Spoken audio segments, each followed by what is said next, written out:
बाहू के नाम के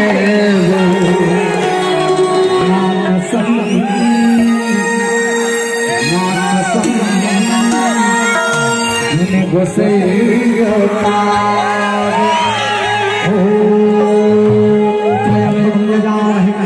सुगंधि पुष्ट फलधरम उर्वारुकदेवबन्धनामृता स्वाहा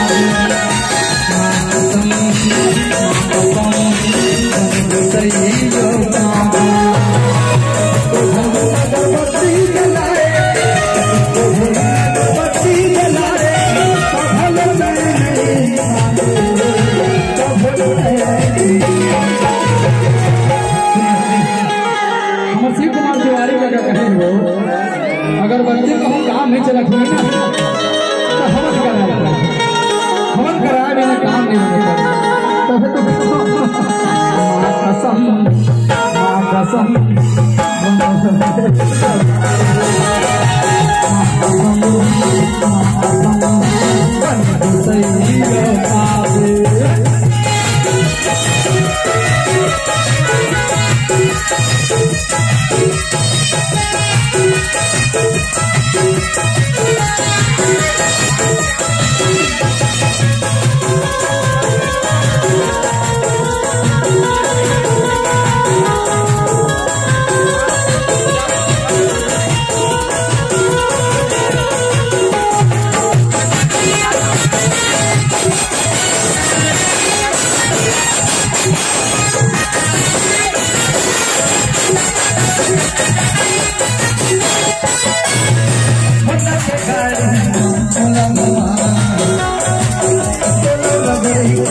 नाम सुने हो है ना।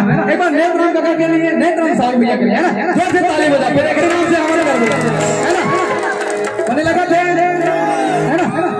कसम कसम